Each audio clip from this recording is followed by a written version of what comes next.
is it that gives us hope when everything looks bleak? When life has dealt some dreadful blows and we are feeling weak? When all around seems dismal, our world a heartless place? What is it that uplifts us when we look in someone's face?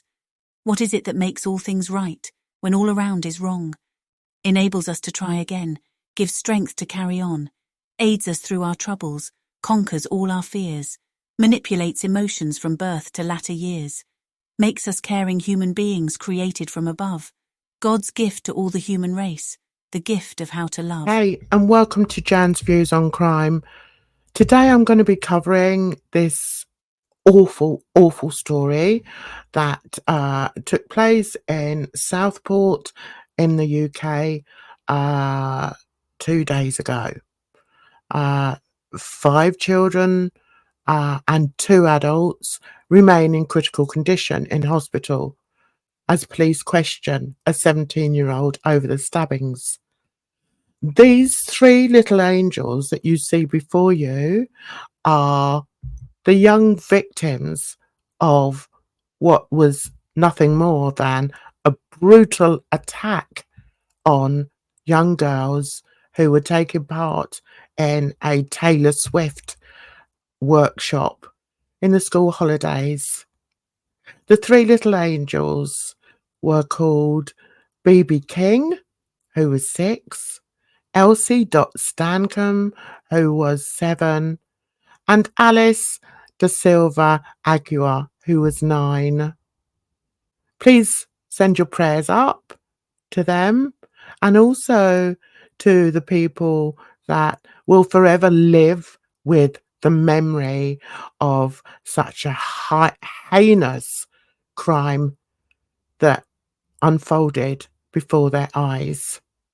11 children and 2 adults were stabbed in what police described as a ferocious attack in a studio on Hart Street on Monday morning during a Taylor Swift dance-themed and yoga class for children. 5 children and 2 adults remain in a critical condition in hospital. BB's family said, "No words can describe the devastation that has hit our family as we try to deal with the loss of our little girl, BB." Alice's family said, "Keep smiling and dancing like you love to do, our princess. Like we said before to you, you're always our princess and no one would change that. Love from your hero, Daddy and Mummy." So there is going to be speculation about the background of this 17-year-old boy that was capable of walking into a building filled with joyous little girls and possibly boys dancing to music from their favorite pop star. People are going to ask about him and want to know what type of person can do that. What goes through the mind of these people? So he's a 17-year-old boy from the Lancashire village of Banks, but he was born in Cardiff. Has been arrested on suspicion of murder and attempted murder. With police saying the motive remains unclear. One of the first things that I remember reading was that it wasn't a terrorist attack. I mean, they tend to sort of say that quite a lot, don't they, when these type of things happen. Thankfully not too much, but they do happen over here. The suspect, who police said was armed with a knife, was being questioned by police on Tuesday. The force is not treating the incident as terrorism related. A note from Taylor Swift has surfaced. I don't know whether it is on Twitter or web. Oh no, it was Instagram. And she's written, "The horror of yesterday's attack in Southport is washing over me continuously, and I'm just completely in shock. The loss of life and innocence and the horrendous trauma inflicted on everyone who was there, the families and the first responders. These were just little kids at a dance class. I am at a complete loss for how to ever convey my sympathies to these families. I want to applaud her for writing that, for speaking about it, and reaching out to the families. We have to remember the world isn't a big place, really. And I'm sure she is devastated that this has happened at a class where young girls will have been so excited. You know, it breaks my heart. I have to be careful not to get too emotional on here, but it does break my heart that these little girls went along to an event that they were probably so excited about. They'd been looking forward to it, I bet, in their last days at school, before breaking up. One of the things that they were so looking forward to was going to this dance class where they were going to be dancing like Taylor Swift. I mean, it's just abhorrent to me, guys. Uh, I'm a mother of 4, 2 girls who were very much into their dance. They started dancing at the age of 3, my kids. And as a mother of children that thoroughly enjoyed performing and just witnessing the joy of seeing them dance and seeing them enjoy their dance, I just cannot wrap my head around it. I just can't. So let's move on and look at what some of the people are actually speculating as far as the the killer, because that's what he is. He may only be 17 years of age, but he's a killer. Local residents described scenes of panic and terror in the immediate aftermath of the attack as parents frantically tried to find their children, many of whom were being treated for their injuries in the street. Colin Parry, the owner of Masters Vehicle Body Repairs about 50 metres from the dance studio, said he had a heated exchange with a person he believed to be the attacker moments before the stabbings took place. He came down our driveway, he says, in a taxi, and didn't pay for the taxi, so I confronted him at that point. He was quite aggressive, he said. "What are you going to do about it?" he said. Parry added that a member of staff then saw about 10 kids go running past him, all bleeding, and one of them collapsed on the floor.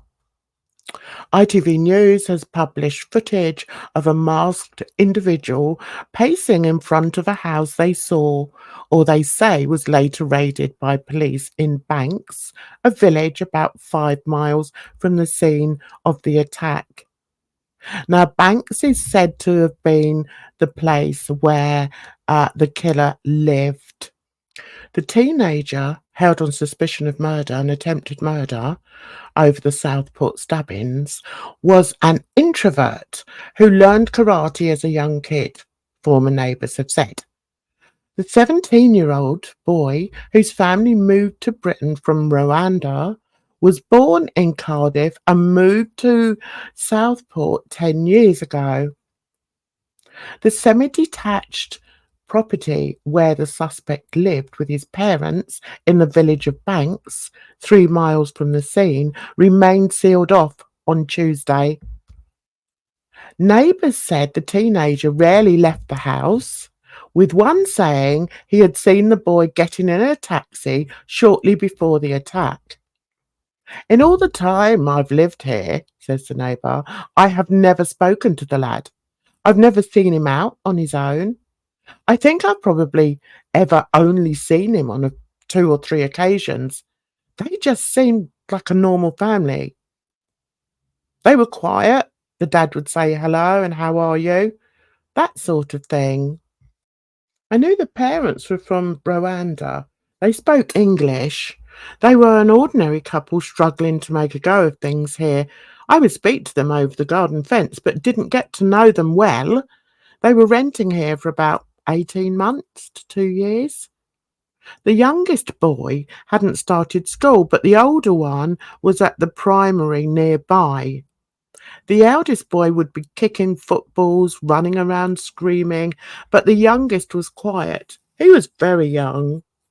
He said the suspect's father later got a job in Liverpool and that she believed they must have had lots of money. It wouldn't have been a cheap rent. This is a lovely estate in a nice part of Cardiff. So to be clear, that was obviously when the killer was a young boy and living in Cardiff. I don't know whether he was the oldest or whether he was the youngest of the brothers. But yeah, that's going back a few years.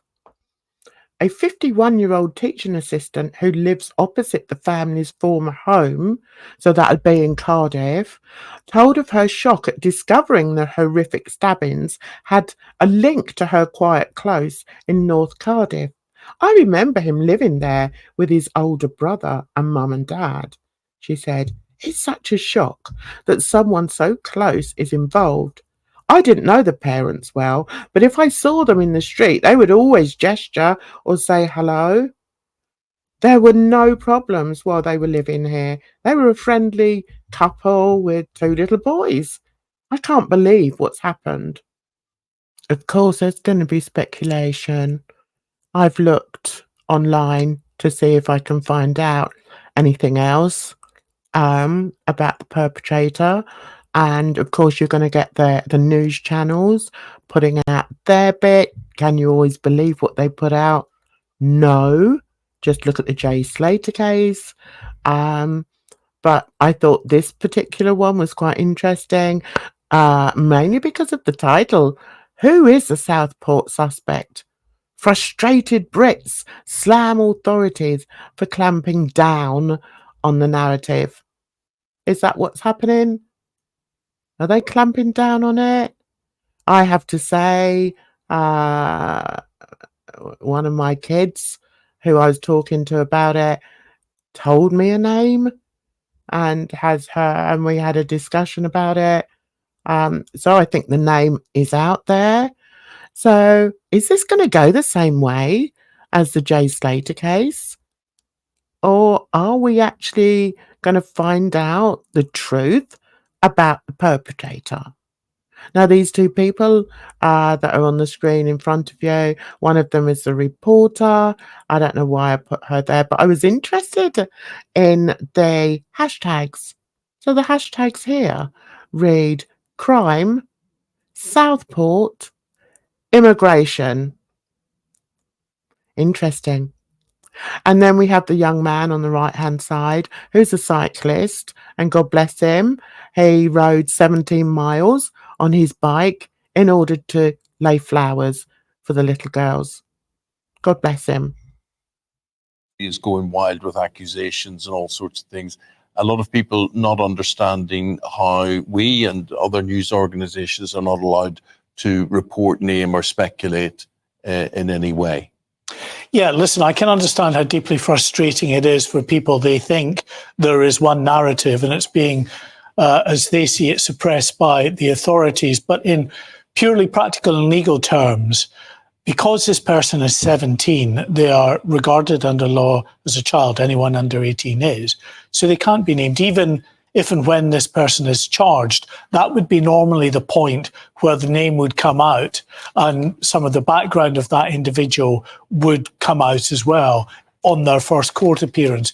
But because this person is classed under the law as a child, any child has special protection under the law. So as deeply frustrating as that is, we won't get a name for this person unless this person is charged and then convicted in a court of law. Then it is very likely that a judge would move in and name them. We've had 17, 16, 15-year-olds named quite regularly before, but only after conviction. And So that's quite interesting that he should say that.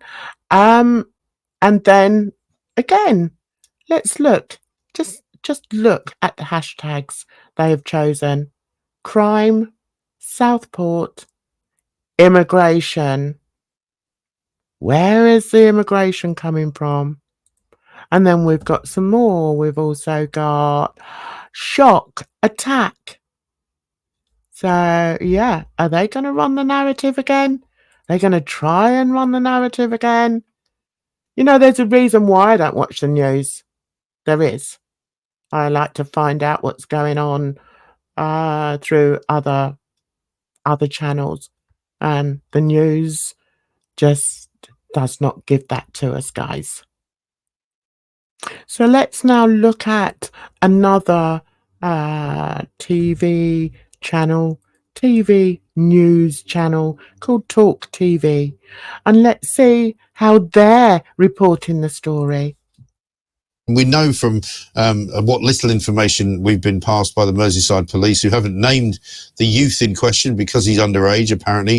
He's under 18, so he doesn't get named, but he appears to be the son of Rwandan immigrants who came to this country sometime before he was born, so sometime, I guess, in the last 18 years or so.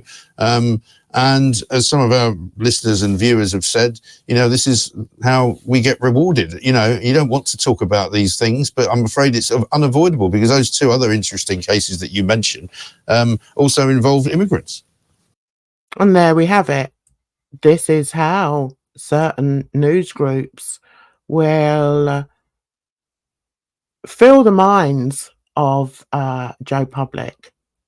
And listen, I'm not saying that I condone what happened in any shape or form, but I do feel that there are people very high up in like the British press, media, TV, radio that push a certain agenda, and I don't like that. I don't like it. But anyway, let's just look at what how they've entitled this. Son of Rwandan immigrants kills 2 and injures 8 in fatal stabbings. Okay, so they've started with son of Rwandan immigrants. Okay. Immigrants. Well, because this savage monster is 17 years old, the police, due to the law of the land, are going to be very tied in what they can say. And Serena Kennedy, the chief constable last night, only said originally from Cardiff. There is huge public interest. Of course, the public want to know, who is this person? What is their background? Where were they raised? And all those kind of things. But it's going to be very frustrating for the media and for the public that a full picture will probably not be painted until such time as this person stands trial and is convicted. Perhaps only then will we get chapter and verse on this very short life. I agree with him. I mean, I followed Peter Bexley for years on his social media. I like the man. And so there's nothing personal that I'm talking about here. I just wish that, you know, he has got a point. Of course, we want to know about the guys, about the boys' background and everything. But I think it's very manipulative when you start off an inquiry or even a YouTube video by saying son of Rwandan immigrants. Why can we not just say something like manic 17-year-old lashes out at these poor babies? Why start with the immigrant thing? Listen, this boy, as far as I'm concerned, should be locked away and be able to rot in jail the same way as those bloody young boys that killed Jamie Bolger. But unfortunately, because it's in England, our judicial service is a joke. Anyway, I don't want to go off on a tangent, but let's just hear a little bit more of what they've got to say. And just in terms of sort of operationally, we saw the police responding pretty quickly to what happened. There were blood-curdling screams heard. There was an air ambulance brought pretty fast. There was teams of police officers out there on the street suddenly. And I mean, I'm not in any way blaming the police for anything. I'm just saying, isn't it interesting that so many police officers can be kind of corralled when necessary? And would it make any difference if there were more of them out there on the streets all the time? Do you know what? That's it. I'm not listening to that anymore. It's getting right on my nerves. I mean, I think the thing that irritates me more than anything is that these companies, these media companies, always have to turn it into a political thing. Just stop it. Just give the information out there. Don't go on and talking to like your 1 million subscribers or 2 million subscribers, filling their heads with all this political crap. Let's focus on what's important here. And that's that these 3 little delightful babies lost their lives.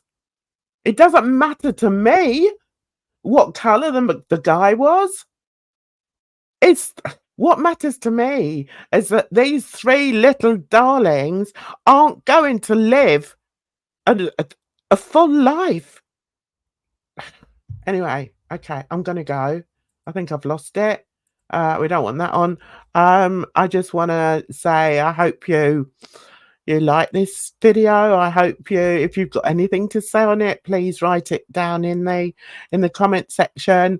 I wish you all a good week ahead. You take care of yourselves out there because it's a rotten old world. Bye bye for now.